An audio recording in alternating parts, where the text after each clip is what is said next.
우리들을 감싸고 있기 때문에 우리의 삶 속에 자주 싸움이 벌어지게 되는 것이지요. 그러나 우리가 깨달을 수 있는 것은 싸우다 보면 그 싸움의 승리를 통해서 어떤 한 가지는 얻을 수 있게 될지 모릅니다. 내 마음속에 가지고 있는 욕심을 채울 수 있을지는 모릅니다. 그러나 그것으로 인하여서 잃어버리는 것은 훨씬 더 많음을 우리는 깨닫게 됩니다. 좀 재산이 많은 가정들은 유산 때문에 걱정을 하시는 것 같아요. 대부분 그 유산을 나누어 주게 될 때에 어떻게 나누어 주는 것이 현명한 것일까 많은 고민들을 하는 분들도 있습니다.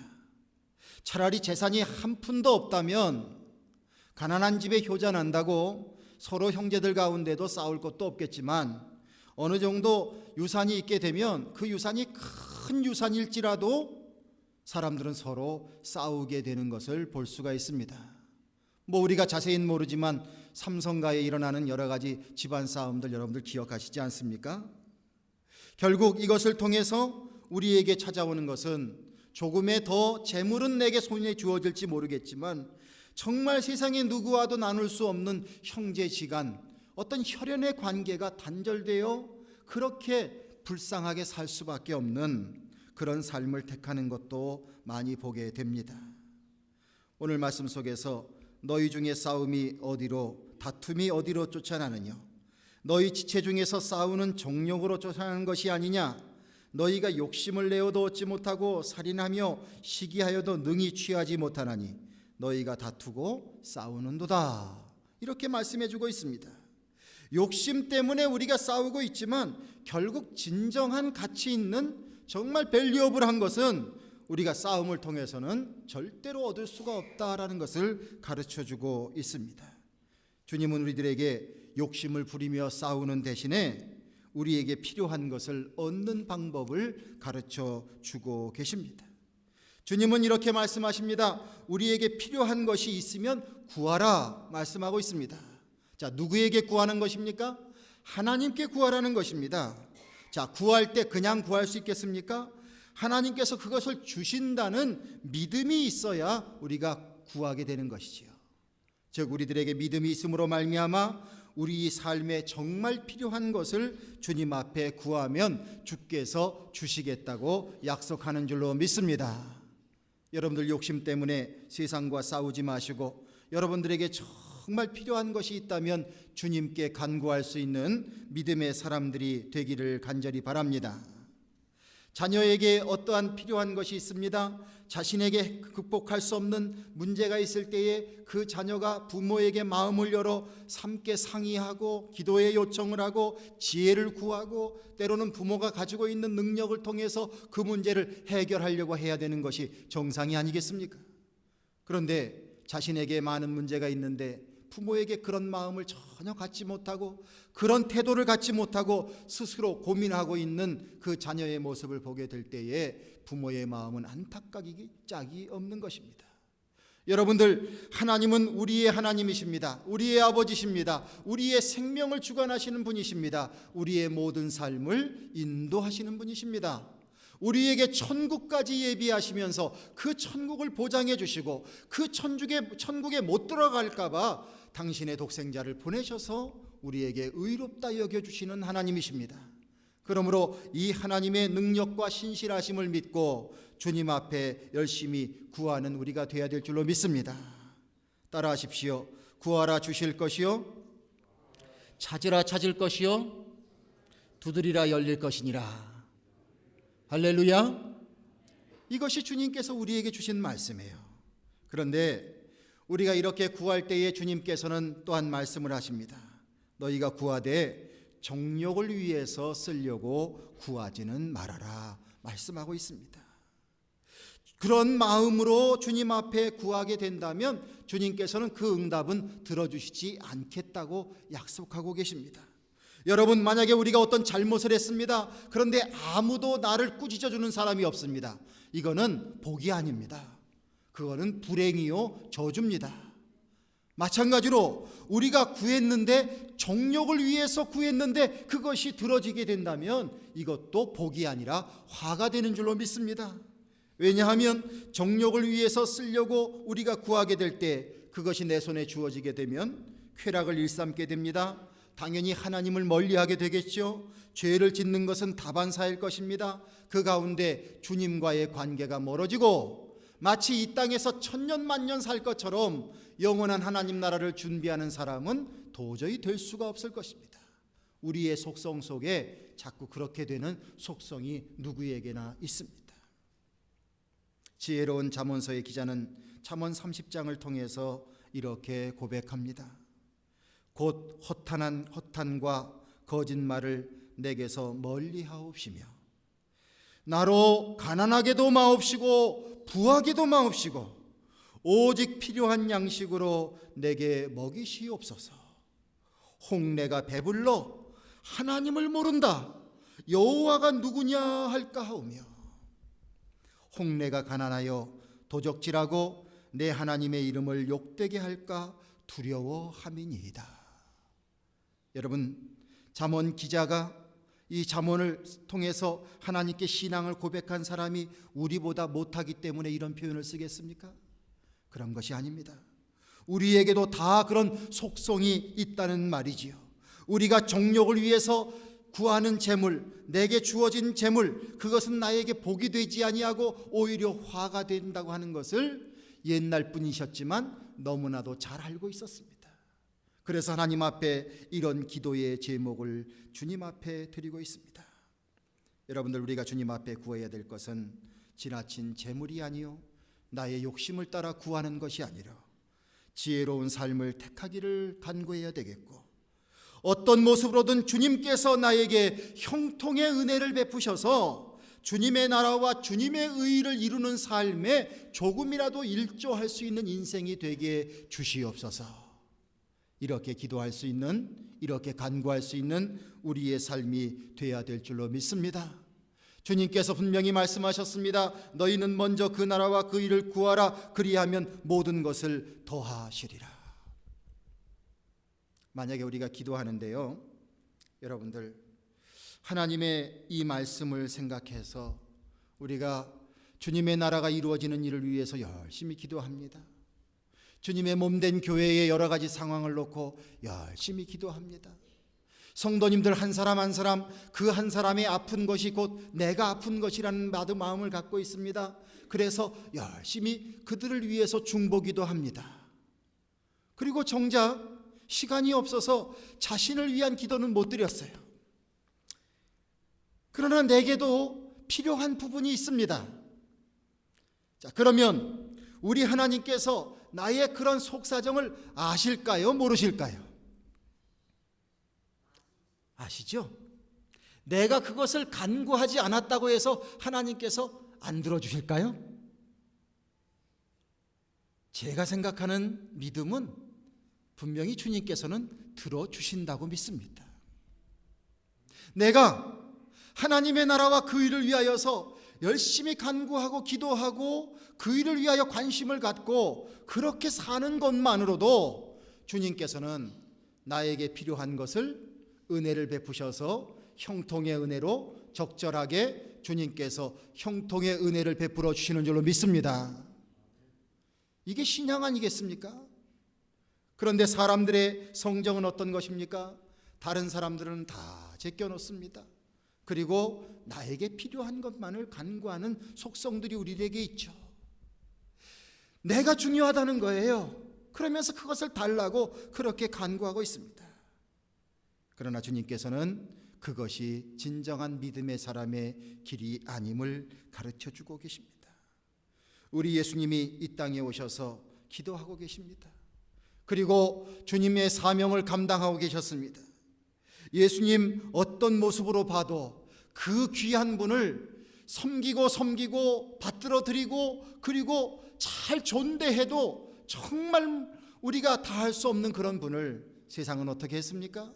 예수님을 십자가에 못 박아 죽였습니다. 예수님 하시는 말씀 듣기 싫다는 거예요.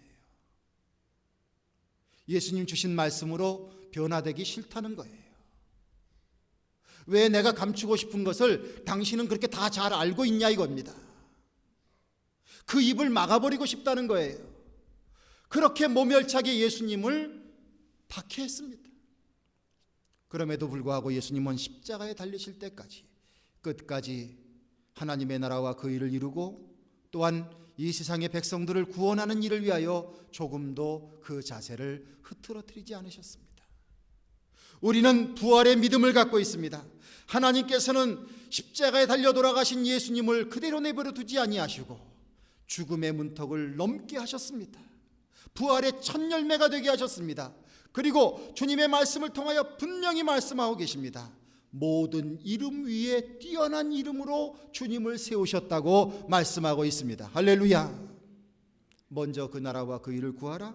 그리하면 모든 것을 더해 주시겠다고 하시는 하나님의 말씀, 그 약속이 예수님에게서 이루어지고 있는 것입니다.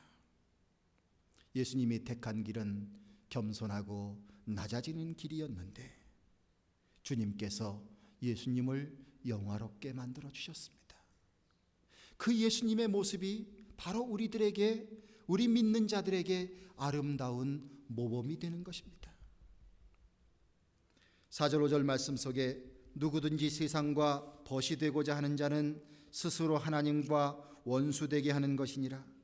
너희가 하나님이 우리 속에 거하게 하신 성령이 시기하시기까지 사모한다 하신 말씀을 헛된 줄로 생각하느뇨 라고 말씀하고 있습니다.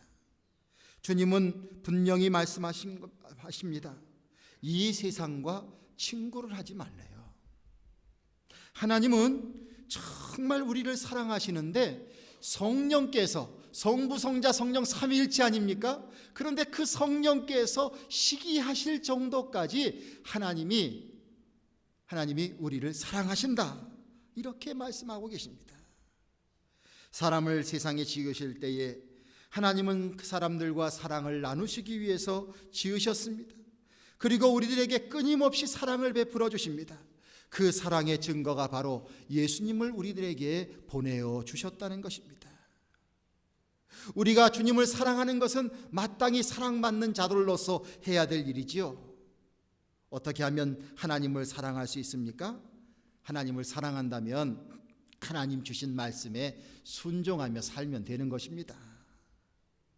주님과 함께 할 때에 주님의 주시는 그 주님의 큰 은혜가 우리에게 임하게 돼서 충만하신 하나님의 그분의 충만함이 우리 안에 가득 차게 돼서 나는 비록 연약하고 또한 모든 것이 비인 사람이지만 그러나 하나님의 충만함이 내 안에 들어와서 그 충만함이 흘러넘치게 될 때에 우리의 삶은 형통하는 삶, 그리고 풍성한 삶이 되게 되는 줄로 믿습니다.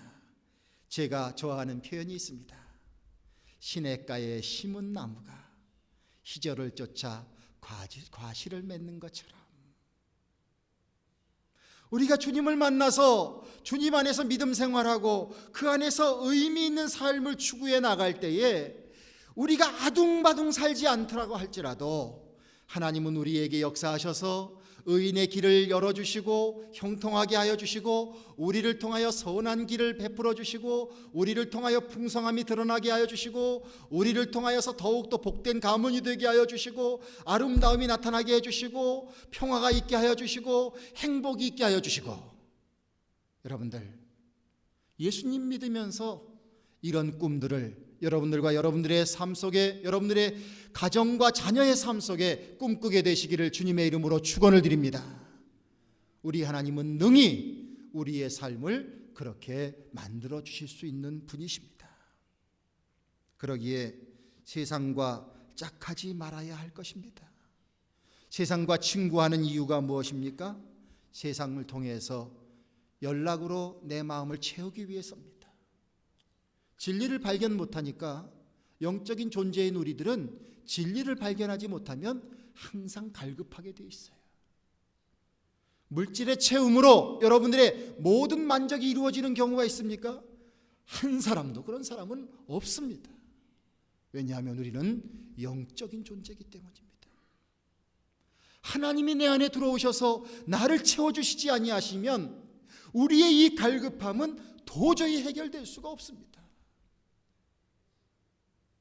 사람들은 그걸 모르고 세상에 좀 더 연락을 취하면, 세상에 재미있는 것을 취하면 나의 인생이 공허하지 않을 수 있지 않겠는가 친구하는 것입니다. 어떤 사람들은 세상과 친해져야 먹고 살 수 있다고 생각이 듭니다. 그래서 얄팍한 처세술을 쓰는 사람들도 얼마나 많은지 모릅니다. 자기 속에 있는 양심도 팔아버리게 되고 진실도 팔아버리게 되고 그렇게 세상과 짝하며 살아가고 있습니다. 그러나 세상의 모습은 어떤 모습입니까? 탕자가 아버지의 유산을 가지고 아버지의 품을 떠났을 때 많은 친구가 있었다고 했습니다.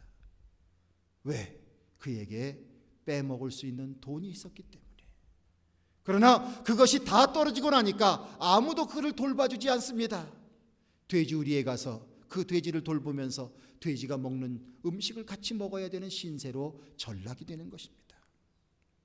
세상이 좋은 것 같지만 세상은 결국은 우리를 술집으로, 노름집으로, 기생집으로 결국 우리들을 죄악 가운데 감옥으로, 지옥으로 끌고 들어갈 수밖에 없습니다. 세상에 온갖 권자를 가진 것 같은 그 큰 커 보이는 사람들이 어느새 그 화려한 모습은 다 사라지고 그리고 너무나도 추한 모습으로 우리들 앞에 보여지는 것들을 우리는 너무나 많이 보고 있습니다. 세상에 대한 환상을 우리는 빨리 깨어나야 합니다. 주님은 분명히 우리들에게 하나님과 세상을 겸하여 사랑할 수 없다고 말씀하고 있습니다. 이것이 주님이 내려주신 진리입니다.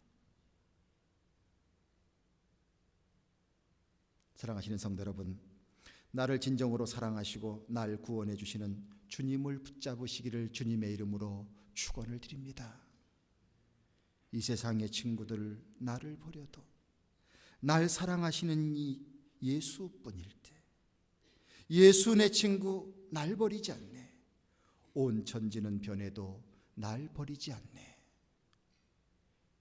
이 찬양의 가사가 바로 우리들의 믿음의 고백이 되기를 주님의 이름으로 축원드립니다. 세상이 주지 못하는 진정한 평안과 그 은혜를 주님께서 우리에게 주실 수 있으리라는 말씀입니다.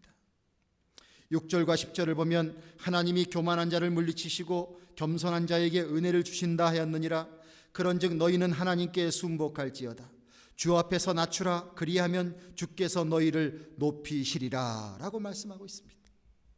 우리는 주님의 자녀요, 주님의 백성이요, 주님의 제자라고 고백하며 삽니다. 그러므로 우리의 모습 속에는 주님의 계획과 주님의 뜻이 담겨진 삶을 사는 것입니다.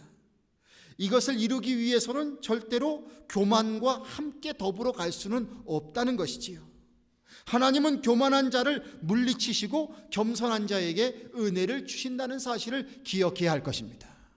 어떤 때는 좀 속이 안 좋을 때가 있습니다.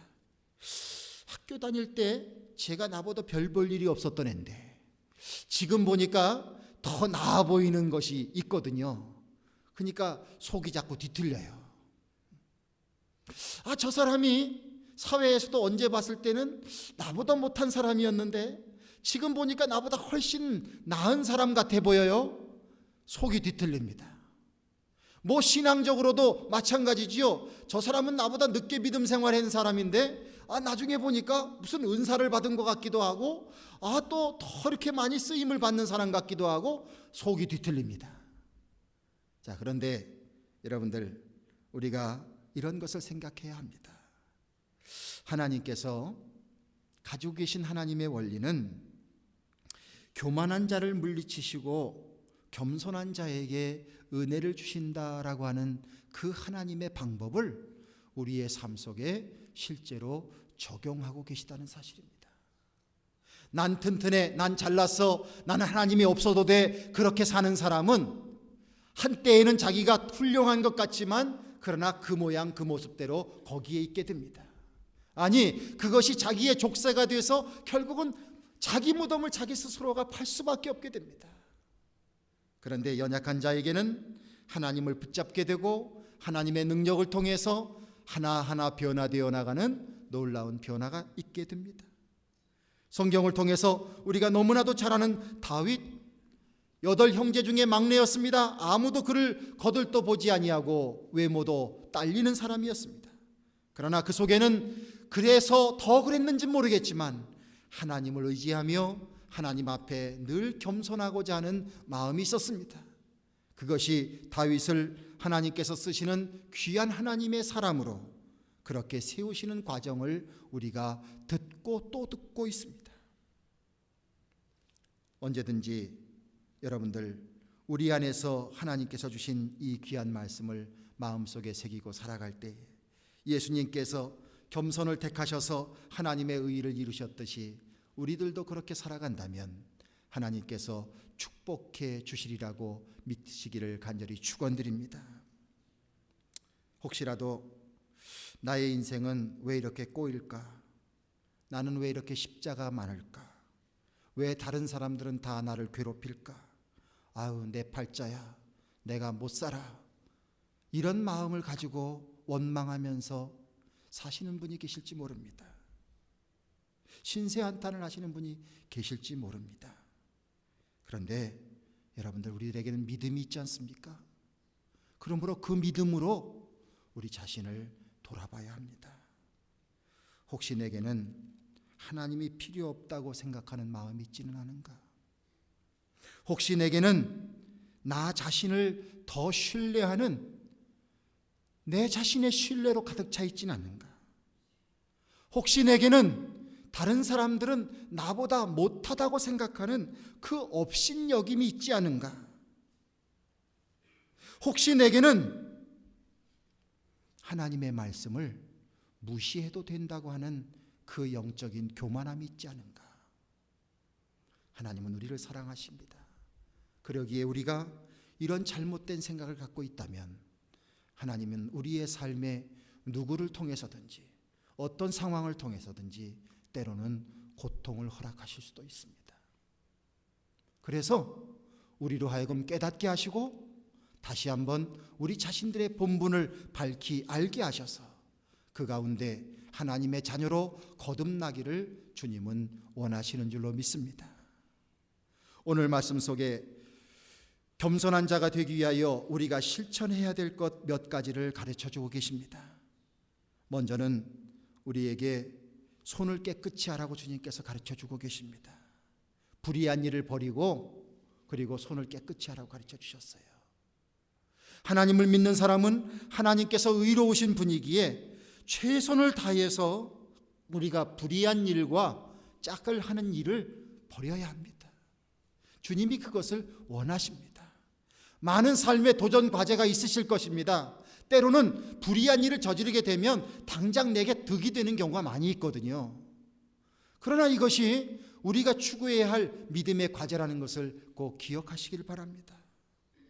주님께서는 또한 우리가 겸손한 자가 되려면 두 마음을 품지 말라고 말씀하셨습니다. 세상과 하나님을 겸하여서 섬길 수 없다 말씀하신 것처럼 우리가 진정으로 두 마음 품지 말고 하나님을 의지하고 하나님을 사랑하는 마음, 주님이 내게 주신 은혜가 이미 큽니다. 무슨 조건이 거기 무슨 필요하겠습니까? 그저 주님을 순수한 마음으로 두 마음 품지 말고 그렇게 섬기는 자가 되라고 일러주고 계십니다. 겸손한 자가 된 또 한 가지의 우리의 원칙은 우리의 마음속에 통회하는 마음도 가지라 이렇게 말씀하고 있습니다. 우리에게 회개할 것이 얼마나 많습니까? 주님의 말씀이 들어오고 주님의 은혜를 깨닫게 되면 그동안 우리가 잘못 살아왔던 많은 삶을 회개할 수밖에 없습니다. 이렇게 마음에 통회하는 마음을 갖고 주님 앞에 나가게 될 때에 우리가 비로소 겸손한 자가 된다 말씀하고 있습니다. 하영조 목사님이 쓴 책 감사의 저녁이라는 책이 있습니다.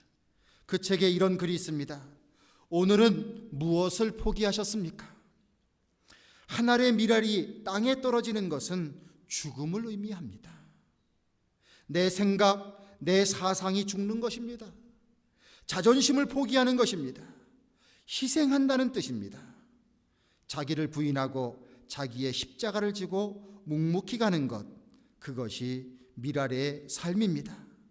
이렇게 약속을 끝까지 붙잡고 한 알의 밀알로 살 때에 상상할 수 없는 부활의 열매가 맺힐 것입니다. 그분의 전도를 받은 이어령 씨도 이 글을 통해서 이렇게 고백하고 있습니다. 하 목사님은 짧은 인생을 사셨지만 그분이 한 알의 밀알처럼 많은 생명을 살리셨습니다. 저도 그 사람 중에 한 사람입니다. 이렇게 고백했다고 하는 것입니다.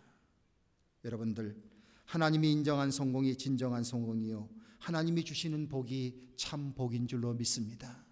너희들에게 필요한 것이 있다면 구하라고 말씀하신 주님, 그것을 들어주시겠다고 약속하신 주님, 그러나 이러한 모든 것이 우리에게 참 복이 되기 위해서 예수님처럼 너희 자신을 낮추라 말씀하고 있습니다. 여러분들, 우리가 낮추게 될 때에 많은 문제가 해결될 줄로 믿습니다. 나를 구원하시기 위해서 저 십자가까지, 저 무덤까지 낮추신 그 예수님, 그 낮춤을 위해서 예루살렘으로 그 작은 나귀를 타고 그렇게 예루살렘에 들어오셔서 온갖 십자가의 고난을 다 지셨던 그 예수님의 겸손과 낮아짐이 나를 살리게 되었다는 것을 믿으시면서 우리도 주님의 뜻에 순종하여 하나님의 의를 이룰 수 있는 우리 모두가 되기를 주님의 이름으로 간절히 축원을 드립니다. 기도하겠습니다. 오늘도 아버지 하나님, 귀한 말씀 주셔서 더욱 낮아짐을 원하고 계신 주님의 뜻을 나누게 해주셨습니다. 주님, 죄송합니다. 그동안 자존심 세우느라, 그동안 나의 욕심을 채우느라 내 자신이 낮아지지 못하여 다른 사람들과 싸우기도 하고 상처를 입히기도 하고 하나님의 의의를 세우지도 못한 많은 연약함이 저희들에게 있습니다. 이 시간 회개합니다. 주님, 예수님은 그토록 낮아지셔서 우리를 구원해 주셨는데 그 사랑받은 우리가 나는 높아지겠다고 몸부림칠 때가 많았음을 주님 앞에 고백합니다. 주여, 우리로 하여금 주님의 말씀으로 변화되는 사람 되게 해주셔서 우리가 낮아질 때에 비로소 하나님의 채우시는 큰 은혜를 체험할 수 있는 저희들 될 수 있도록 함께하여 주시옵소서. 우리 주 예수 그리스도의 이름을 받들어 기도드리옵나이다. 아멘.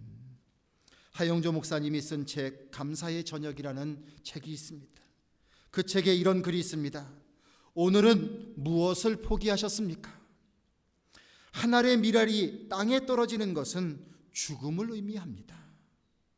내 생각, 내 사상이 죽는 것입니다. 자존심을 포기하는 것입니다. 희생한다는 뜻입니다. 자기를 부인하고 자기의 십자가를 지고 묵묵히 가는 것, 그것이 밀알의 삶입니다. 이렇게 약속을 끝까지 붙잡고 한 알의 밀알로 살 때에 상상할 수 없는 부활의 열매가 맺힐 것입니다. 그분의 전도를 받은 이어령 씨도 이 글을 통해서 이렇게 고백하고 있습니다. 하 목사님은 짧은 인생을 사셨지만 그분이 한 알의 밀알처럼 많은 생명을 살리셨습니다. 저도 그 사람 중에 한 사람입니다. 이렇게 고백했다고 하는 것입니다. 여러분들, 하나님이 인정한 성공이 진정한 성공이요, 하나님이 주시는 복이 참 복인 줄로 믿습니다. 너희들에게 필요한 것이 있다면 구하라고 말씀하신 주님, 그것을 들어주시겠다고 약속하신 주님, 그러나 이러한 모든 것이 우리에게 참 복이 되기 위해서 예수님처럼 너희 자신을 낮추라 말씀하고 있습니다. 여러분들, 우리가 낮추게 될 때에 많은 문제가 해결될 줄로 믿습니다. 나를 구원하시기 위해서 저 십자가까지, 저 무덤까지 낮추신 그 예수님, 그 낮춤을 위해서 예루살렘으로 그 작은 나귀를 타고 그렇게 예루살렘에 들어오셔서 온갖 십자가의 고난을 다 지셨던 그 예수님의 겸손과 낮아짐이 나를 살리게 되었다는 것을 믿으시면서 우리도 주님의 뜻에 순종하여 하나님의 의를 이룰 수 있는 우리 모두가 되기를 주님의 이름으로 간절히 축원을 드립니다. 기도하겠습니다. 오늘도 아버지 하나님, 귀한 말씀 주셔서 더욱 낮아짐을 원하고 계신 주님의 뜻을 나누게 해주셨습니다. 주님 죄송합니다. 그동안 자존심 세우느라, 그동안 나의 욕심을 채우느라 내 자신이 낮아지지 못하여 다른 사람들과 싸우기도 하고 상처를 입히기도 하고 하나님의 의의를 세우지도 못한 많은 연약함이 저희들에게 있습니다. 이 시간 회개합니다. 주님, 예수님은 그토록 낮아지셔서 우리를 구원해 주셨는데 그 사랑받은 우리가 나는 높아지겠다고 몸부림칠 때가 많았음을 주님 앞에 고백합니다. 주여, 우리로 하여금 주님의 말씀으로 변화되는 사람 되게 해주셔서 우리가 낮아질 때에 비로소 하나님의 채우시는 큰 은혜를 체험할 수 있는 저희들 될 수 있도록 함께하여 주시옵소서. 우리 주 예수 그리스도의 이름을 받들어 기도드리옵나이다. 아멘.